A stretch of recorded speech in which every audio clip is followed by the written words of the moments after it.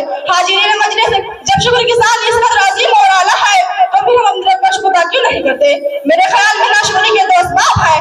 پہلا سبب یہ کہ لوگوں کو اللہ کی نعمت کی قدر و قیمت کا احساس نہیں ہوتا، اور اگر لوگ نعمت کو جان بھی لے تو وہ یہ سمجھتے ہیں کہ نعمت کی شکر گزاری یہ ہے کہ صرف زبان سے کہتے گئے الحمدللہ اللہ کا شکر ہے، اور وہ یہ نہیں سمجھتے کہ صرف زبان سے نہیں دل اور اعضاء جوارح کے ذریعے بھی اللہ کا شکر ادا کیا جاتا ہے۔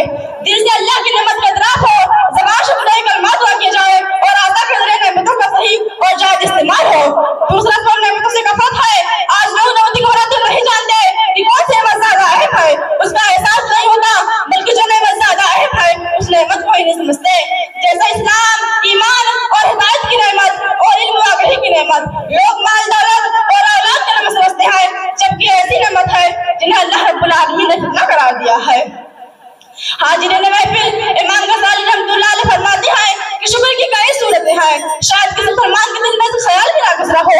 وہ فرماتے ہیں کہ بندے کا بے ڈر پہ نعمتوں کے حاصل ہونے پر شرم کرنا بے شکر ہے، ادائے شکر میں اپنی کوتاہی مان لینا بے شکر ہے، یہ سمجھنا کہ اللہ کی نعمتیں صرف اس کے فضل و کرم سے مل رہی ہیں یہ بے شکر ہے، اللہ کی نعمت میں عاجزی و انکساری کرنا بے شکر ہے، تھوڑی چیز کو زیادہ سمجھنا بے شکر ہے، اور نعمت کو اچھی طرح قبول کرنا بے شکر ہے۔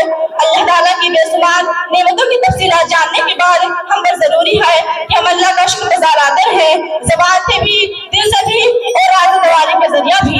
یہ جان لیں کہ اللہ کی ناشکری اور نعمتوں کی ناقدری اللہ کی نافرمانی ہے، اور نافرمانی بہت بڑا جرم ہے۔ اللہ ہمیں کفران نعمت سے بچائے اور ہم پر شکر گزار بندہ بنا کر رکھے، آمین۔ وآخر دعوانا الحمدللہ رب العالمین، والسلام علیکم ورحمۃ اللہ وبرکاتہ۔ قائدہ صدق عبد الرشید کے بعد اب میں اقرا صدق مہتاب عالم کو دعوت دیتا ہوں کہ وہ آئیں اور اپنے منتخب کردہ عنوان کی وضاحت کریں۔ ان کی تقریر کا عنوان ہے پردہ کے اسلامی آداب۔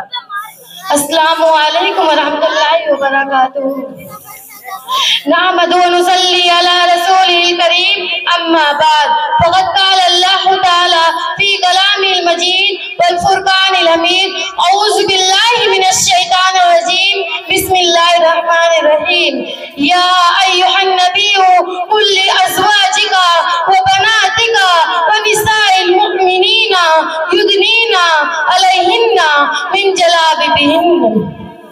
قابل صدر احترام صدر مجلس، حکم صاحبان، دور و قریب سے تشریف لائے ہوئے معزز مکرم مہمانان گرامی اور اساتذہ کرام، میری پیاری ماں اور بہنوں، آج کے اس سالانہ تقریری مقابلے میں جس موضوع کے تحت لب کشائی کرنا چاہتی ہوں وہ ہے پردہ کے اسلامی آداب۔ محترم سامعات، اسلام میں عورت کا بڑا مقام اور بڑی اہمیت ہے، اسی لیے شریعت اسلامیہ نے اس کی تحفظ اور اوقات کو بحال رکھنے کے لیے اسے گھر میں قرار پکڑنے کا حکم دیا ہے، بلا ضرورت گھر سے باہر گھومنے اور ٹہلنے سے منع کیا ہے، کیونکہ عورت سراپا پردہ ہے۔ وہاں اگر عورت کو ضرورت پیش آ جائے تو گھر سے باہر جا سکتی ہے، لیکن اس کے کچھ شرعی آداب اور شروط ہیں جن کو میں آپ کے سامنے مختصر طور پر پیش کرنا مناسب سمجھتی ہوں۔ نمبر 1، عورت مکمل پردہ ہو کر یعنی سر تا پیر پورا جسم ڈھانپ کر نکلے۔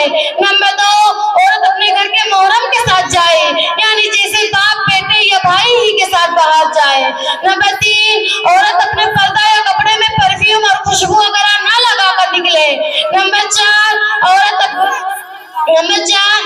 زمین پر پیر زور زور سے مار کر نہ چلے۔ نمبر 5، عورت اپنے زیب و زینت کا اظہار نہ کرے۔ نمبر 6، عورت راستے کے کنارے سے چلے۔ نمبر 7، عورت مردوں کے اختلاط سے اجتناب کرے، یعنی مردوں سے الگ ہو کر چلے۔ نمبر 8، کسی اجنبی مرد سے بات چیت نہ کرے۔ نمبر 9، عورت اپنی نگاہ پست کر کے چلے۔ نمبر 10، عورت اپنے شوہر کی اجازت لے کر جائے، یا اگر غیر شادی شدہ ہو تو اپنے والدین یا سرپرست سے اجازت لے کر جائے۔ اللہ تعالیٰ فرماتا ہے یا ایھا النبی قل لازواجک وبناتک ونساء المؤمنین یدنین علیہن من جلابیبہن۔ اے نبی صلی اللہ علیہ وسلم، آپ اپنی پاکیزہ بیویوں، بیٹیوں اور مومنات کرے۔ میری پیاری بہنوں، اس آیت کریمہ سے یہ بات معلوم ہوئی کہ ہم خواتین پر پردہ کرنا کوئی رسمی چیز نہیں، بلکہ یہ شریعہ و دینی حکم ہے، شریعت کا حکم ہے، اللہ کا قانون اور فریضہ ہے۔ پردہ کرنا نبی صلی اللہ علیہ وسلم کا فرمان ہے، لہٰذا آپ کے فرمان پر نچھاور ہونا، اسے عملی جامہ پہنانا، قرآن و حدیث کے قوانین کی پاسداری کرنا ہماری اولین ذمہ داری ہے۔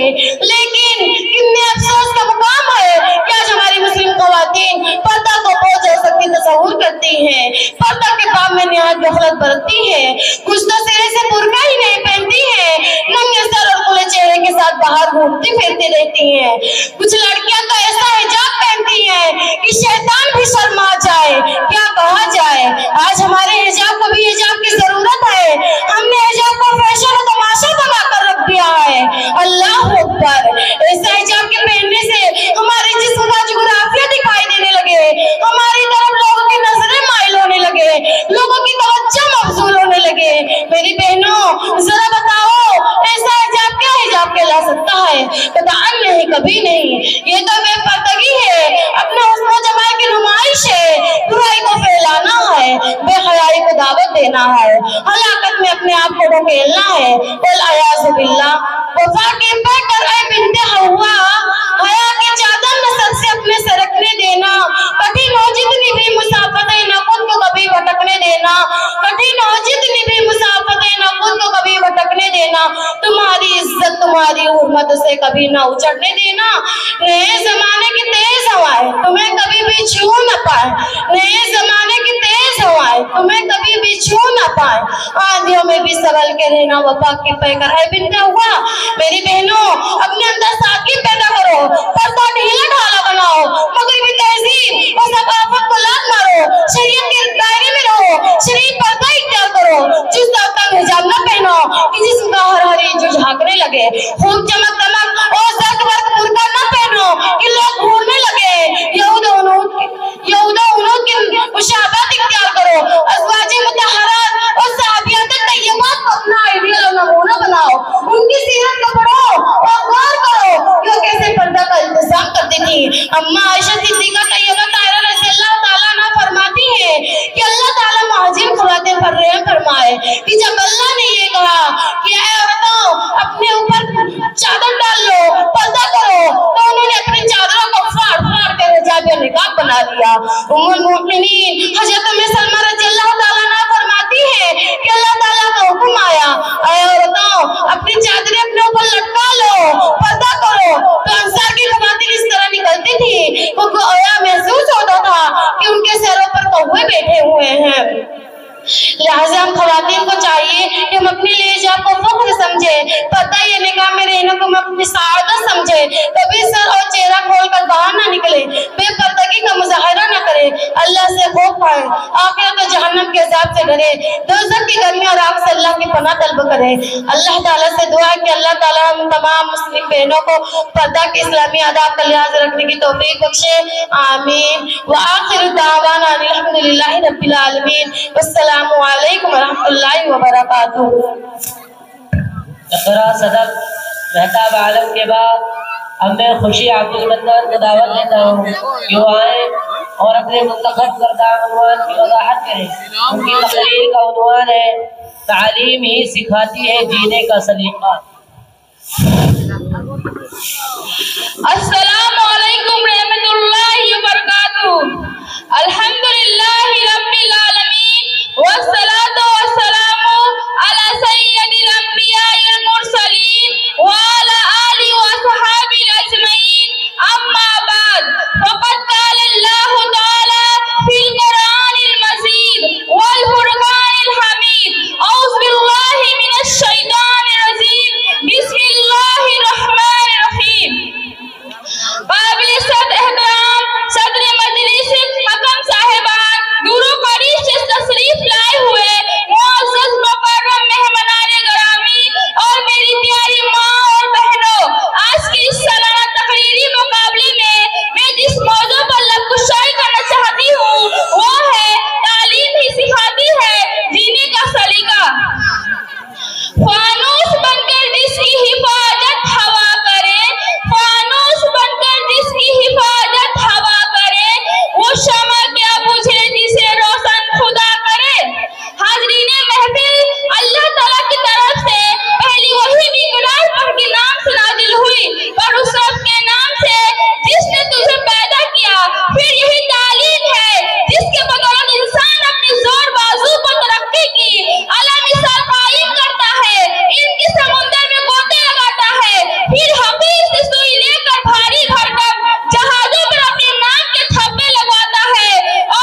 خوشی عبد المنان کے بعد اب میں خوشبو النساء عیدو میاں کو دعوت دیتا ہوں کہ وہ آئیں اور اپنے منتخب کردہ عنوان کی وضاحت کریں۔ ان کی تقریر کا عنوان ہے دعا میں اپنی بے اثر دیکھتا ہوں۔ السلام علیکم ورحمۃ اللہ وبرکاتہ۔ الحمدللہ رب العالمین والصلاة والسلام علی سید الانبیاء والمرسلین وعلی آلہ اصحابہ اجمعین، اما بعد، فقد قال اللہ تعالی فی القرآن المجید، اعوذ باللہ من الشیطان الرجیم، بسم اللہ الرحمن الرحیم، یا ایھا الذین آمنوا توبوا الی اللہ توبۃ نصوحا۔ قابل صدر احترام صدر مجلس، حکم صاحبان، دور و قریب سے تشریف لائے ہوئے معزز و مکرم مہمانان گرامی، اساتذہ کرام، میری پیاری ماں اور بہنوں، آج کے اس سالانہ تقریری مقابلے میں جس موضوع پر رخشائی کرنا چاہتی ہوں وہ ہے دعا میں اپنی بے اثر دیکھتا ہوں۔ سامعین کرام، ہم میں سے ہر شخص خطاکار ہے، گناہگار ہے، کوئی شخص اپنے اس بات کا ضامن نہیں بھی گناہگار نہیں ہے، خطاکار نہیں ہے۔ اگر ہم خود احتسابی کریں، اپنی زمین سے پوچھیں، اپنے آپ میں جھانک کر دیکھیں تو روزانہ ایک نئے گناہ میں ملوث نظر آ رہے ہیں، لیکن ہم میں سے سب سے بہتر گنہگار وہ ہے جو سب سے زیادہ توبہ کرنے والا ہو، اللہ کی طرف رجوع کرنے والا ہو، اللہ کے حضور اپنے سر کو جھکا کر رو رو کر توبہ استغفار کرنے والا ہو۔ حضرت انس رضی اللہ عنہ فرماتے ہیں کہ نبی صلی اللہ علیہ وسلم نے فرمایا، کلو بنی آدم خطاؤن وخیر الخطائین التوابون۔ ہم میں سے ہر شخص خطاکار ہے اور خطاکاروں میں سب سے بہتر خطاکار وہ ہے جو سب سے زیادہ توبہ کرنے والا ہو۔ سامعین کرام، خطاکار انسان اپنی خطاؤں سے توبہ اس وقت کرتا ہے جب اسے اس کا درد محسوس کرتا ہے، بلکہ سچا مومن تو وہ ہوتا ہے جو خالق کی کائنات کی ناراضی کرنے کے بعد اسے راضی کرنے کے لیے بیتاب ہو جاتا ہے اور اپنے گناہوں کی ارتکاب کرنے کے بعد اللہ کی ناراضگی اور اس کے عذاب سے بچنے کے لیے فوراً معافی مانگ لیتا ہے۔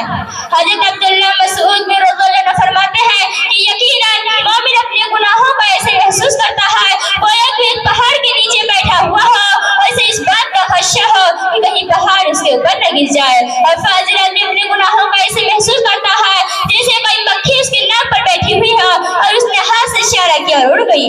آج ہماری حالت یہ ہے کہ ہم آئے دن گناہ پہ گناہ کرتے ہیں اور ہمیں احساس بھی نہیں ہوتا کہ ہم گناہ کر رہے ہیں، جبکہ حضرت انس رضی اللہ عنہ کا قول ہمارے سامنے ہے۔ آپ اپنے دور کے لوگوں سے کہا کرتے تھے کہ بے شک تم ایسے عمل کرتے ہیں جو تمہاری نظروں میں باز بھی باریک ہوتا ہے، جبکہ انہیں نبی صلی اللہ علیہ وسلم کے زمانے میں محلی گناہ شمار کرتے تھے۔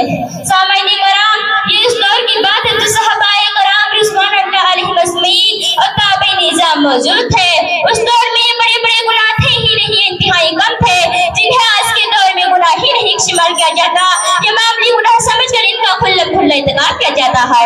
آج ہماری دعائیں، ہماری توبہ اس لیے قبول نہیں ہوتی کیونکہ ہماری زبان میں وہ تاثیر حلاوت ہی نہیں جو ہماری دعاؤں کو اللہ تعالیٰ تک پہنچا سکے۔ کل جن زبانوں میں نغمہ توحید اور قرآن آیات کی شہر انگیز ہوا کرتی تھی، آج انہیں زبانوں کے اندر لوگوں قسم کی آواز آتی ہے۔ کل جن ذہنوں میں احکامات اسلامیہ کے اصول ہوا کرتے تھے، آج انہیں ذہنوں کے اندر طرح طرح کے خرافات پیوست ہو چکے ہیں۔ ہماری بھی دعائیں قبول ہوں گی جب ہم خلوص کے ساتھ اللہ کے دربار میں آئے اور اللہ سے رو رو کر یہ فریاد کریں، ربنا ظلمنا انفسنا وان لم تغفر لنا وترحمنا لنكن من الخاسرین۔ اے میرے اللہ، ہم نے اپنے نفسوں پر ظلم کیا ہے اور اگر تو نے معاف نہ کیا تو ہم خسارہ پانے والے ہو جائیں گے۔ تو اللہ ہمیں ضرور معاف فرمائے گا کیونکہ اللہ بڑا رحیم و کریم ہے، اور اللہ رب العالمین کا یہ فرمان بھی ہے، یا ایھا الذین آمنوا توبوا الی اللہ توبۃ نصوحا۔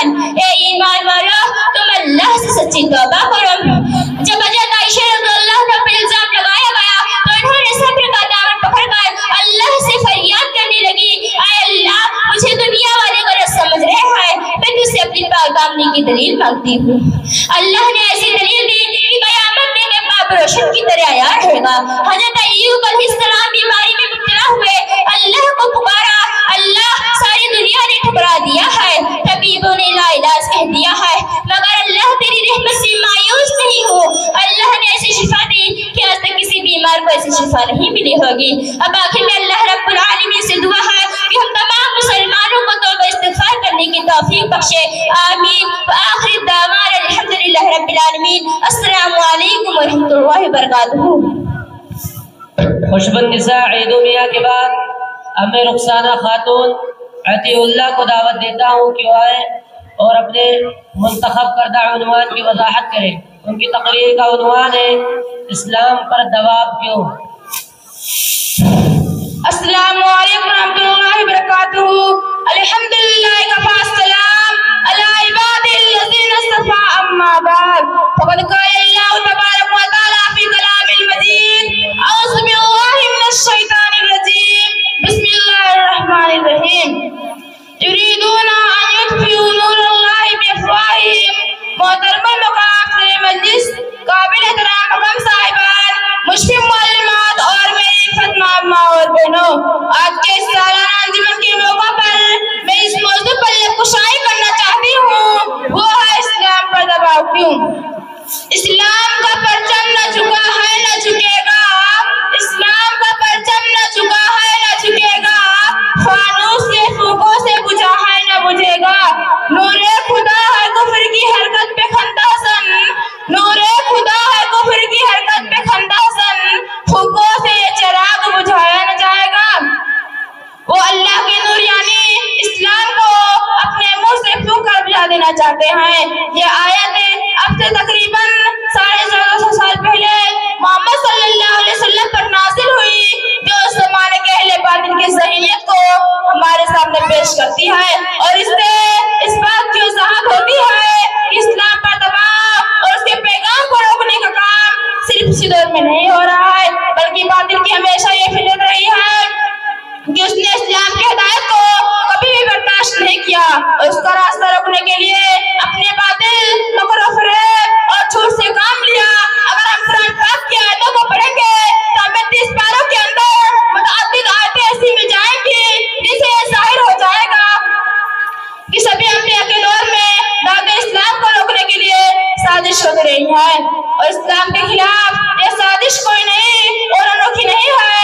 محمد صلی اللہ علیہ وسلم کے دور میں مکہ کے اندر قریش کی طرف سے مسلمانوں کی رسانیاں اور پھر معرکہ بدر، احد اور غزوہ احزاب اسی دباؤ کا ثبوت ہے، اور قرآن پاک کی آیتوں سے ظاہر ہوتا ہے کہ اس زمانے میں اسلام کے خلاف 3 طاقتیں مل کر اسلام کی راہ روکنے کا کام کر رہی تھی۔ مکہ اور آس پاس کے بت پرست اہل کتاب یعنی یہودی اور اہل کتاب کے علماء، جن کے بارے میں تفصیل سے آیتیں قرآن پاک میں موجود ہیں۔ ہاں، یہ بات ضرور ہے کہ موجودہ حالات میں اسلام پر دباؤ پہلے سے زیادہ بڑھ گیا ہے، اور اس کی وجہ یہ ہے کہ اسلام کے خلاف سازش میں پوری دنیا کے ساتھ مسلم ممالک کے بہت سے بے ضمیر حکمراں اور افراد بھی شامل ہو گئے ہیں، اور اس دور میں تمام باطل مذاہب اور اقوام کو ڈر ہے کہ اگر اسلام کو سامنے بند نہ باندھا جائے گا تو پوری دنیا یا اس کا زیادہ تر حصہ اسلام کے سائے میں آ جائے گا، کیونکہ موجودہ سیکولر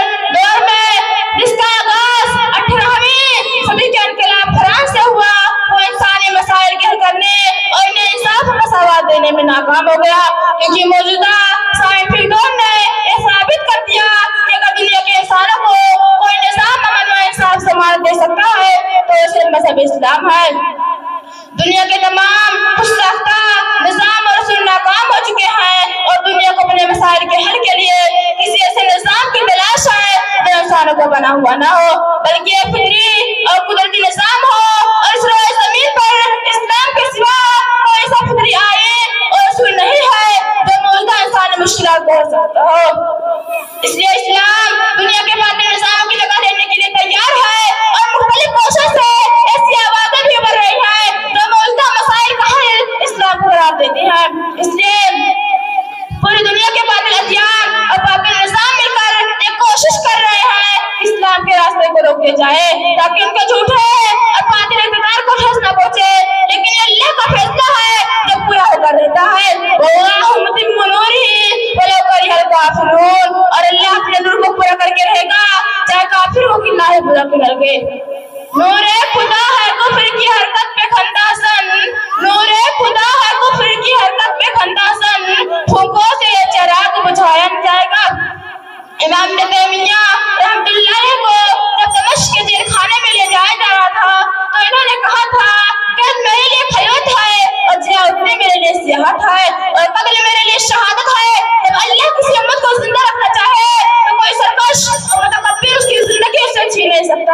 آپ بخوبی جانتے ہیں اسلام دین و عمل کا نام ہے، الذین آمنوا وعملوا الصالحات، اور یہ اللہ کا دین ہے، اور اس نے آیا کسی دوسرے دین یہودیت عیسائیت۔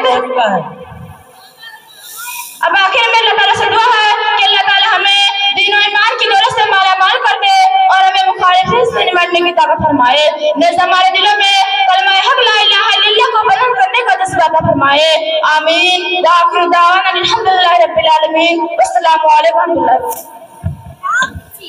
اب میں اس نشست کی آخری خطیبہ فہیمہ مقصود عالم کو دعوت دیتا ہوں کہ وہ آئیں اور اپنے منتخب کردہ عنوان کی وضاحت کریں۔ ان کی تقریر کا عنوان ہے بچے کی موت پر صبر کا اجر و ثواب۔ السلام علیکم ورحمۃ اللہ وبرکاتہ۔ نحمد و نصلی علی رسول الکریم، اما بعد، فاعوذ باللہ من الشیطان الرجیم، بسم اللہ الرحمن الرحیم۔ الذین اذا اصابتهم مصیبۃ قالوا انا للہ وانا الیہ راجعون۔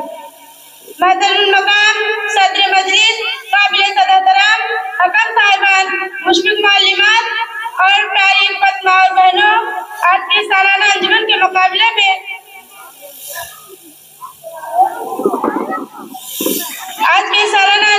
موقع پر میں جس موضوع پر نقشائی کرنا چاہتی ہوں وہ ہے بچے کی موت پر صبر کا اجر و ثواب۔ میری پیاری بہنوں، ابھی آپ کے سامنے جو آیت کریمہ پڑھی گئی ہے اس کا سیدھا سادہ ترجمہ یہ ہے کہ جنہیں جب کوئی مصیبت آتی ہے تو وہ کہہ دیا کرتے ہیں انا للہ وانا الیہ راجعون، کہ ہم تو خود اللہ تعالیٰ کی ملکیت ہے، ہم اسی کی طرف لوٹنے والے ہیں۔ اس آیت کریمہ میں صبر کرنے والوں کی اللہ نے یہ صفت بتائی کہ جب انہیں کوئی مصیبت لاحق ہوتی ہے تو فوراً اللہ کی تقدیر پر اپنے ایمان کا اظہار کرتے ہیں اور کہتے ہیں کہ ہم اللہ کے غلام ہیں، ہماری جانیں اور ہمارے اعمال سب کچھ اللہ کی ملکیت ہے۔ اس لیے اللہ رب العالمین اگر اپنے غلاموں اور ان کے اعمال میں تصرف کرتا ہے تو اس پر کوئی اعتراض نہیں ہونا چاہیے۔ میری بہنوں، مسلمان جب ایمان کے بلند مقام پر پہنچ جاتا ہے اور یقین کی بلندیوں کو چھو لیتا ہے اور تقدیر الہی چاہے اس کے منشا کے خلاف ہو یا وہاں پہ اس پر ایمان رکھتا ہے کہ سب اللہ کی طرف ہوتا ہے تو پھر اس کے لیے مصیبتوں کا جھیلنا بالکل آسان ہو جاتا ہے اور مصیبت پر صبر کر کے راحت محسوس کرتا ہے۔ ایمان کے اس درجہ کے بارے میں نبی کریم صلی اللہ علیہ وسلم نے خبر دی ہے کہ جس کے بچے کا انتقال ہو جائے اور وہ شہادتہ پر صبر کرے اور انا للہ وانا الیہ راجعون کرے تو اللہ تعالیٰ اس کے لیے جنت میں بیت الحمد تعمیر فرمائیں گے۔ جیسا کہ رسول اکرم صلی اللہ علیہ وسلم کا ارشاد ہے کہ جب کسی مسلمان کا چھوٹا بچہ مر جاتا ہے تو اس کی روح قبض کرنے والے فرشتوں سے اللہ تعالیٰ فرماتا ہے کہ تم نے میرے بندے کے بچے کی روح قبض کر لی، اس کے کلیجے کے ٹکڑے کو اس سے چھین لیا، بتاؤ اس نے کیا کہا؟ فرشتے جواب دیتے ہیں رب العالمین اس نے انا للہ وانا الیہ راجعون پڑھا اور تیری تعریفوں میں لگا رہا، اس کی زبان سے تیری حمد ہوئی۔ اسی وقت اللہ رب العزت حکم دیتا ہے کہ ابن لعبدی بیتن فی الجنت وسموه بیت الحمد، کہ میرے اس بندے کے لیے جنت میں ایک محل تعمیر کرو اور اس کا نام بیت الحمد رکھو۔ تم میں سے جس کے 3 لڑکے مر جائیں اور اللہ کی رضامندی کے واسطے اس پر صبر کرے تو جنت میں جائے گی۔ فقالت امرأة منهن اب اثنين یا رسول اللہ، ایک عورت بولی اے اللہ کے رسول صلی اللہ علیہ وسلم اگر 2 بچے مر جائیں، قال اب اثنين، آپ نے فرمایا یا 2 ہی۔ مسند احمد کی روایت ہے کہ آپ صلی اللہ علیہ وسلم سے پوچھا گیا اگر ایک بچہ مر جائے، آپ نے فرمایا 1 بھی۔ پھر آپ صلی اللہ علیہ وسلم نے فرمایا والذی نفس بیدہ ان الصدق ليجر امه بسرره الى الجنة اذا احتسبته، اس ذات کی قسم جس کے قبضہ میں میری جان ہے، وہ بچہ بھی جو ماں کے پیٹ سے پہلے گر گیا ہے وہ اپنی ماں کو اپنے ناف سے کھینچتے ہوئے جنت تک لائے گا اگر اس نے اس پر صبر کیا اور ثواب کی امید رکھی ہے۔ بچے کی موت پر صبر کے فائدے میں سے ایک فائدہ یہ بھی ہے کہ جو بچے بچپن میں مر جاتے ہیں تو قیامت کے دن اپنے والدین کے لیے اللہ رب العالمین سے سفارش کر کے جنت میں داخل کرائیں گے۔ ماں باپ کو چاہیے کہ اگر کسی کے بچے کا انتقال ہو جائے تو تنگ دل اور غمگین نہ ہو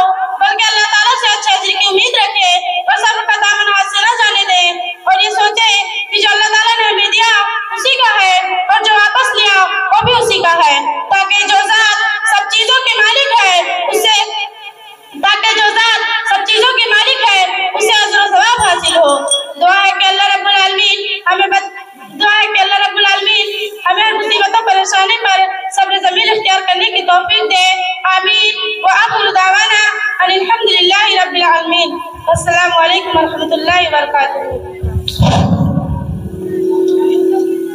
عبرا کی بچیاں مدرسے کی گاڑی میں جا کے بیٹھے اور خیری کی بچیاں تھوڑے بھائی کی گاڑی کھڑی ہے اس میں بیٹھے. عبرا کی بچیاں اپنے مدرسے کی گاڑی میں بیٹھے اور خیری کی بچیاں تھوڑے بھائی کی گاڑی خیری کی کھڑی ہے اس گاڑی میں بیٹھے. تھوڑے بھائی آپ آ جائیے گاڑی کے پاس. السلام علیکم ورحمۃ اللہ وبرکاتہ. زائدہ وغیرہ نکل آئے, وہ بھی گاڑی کھڑی ہے اس سے نکل جائیں.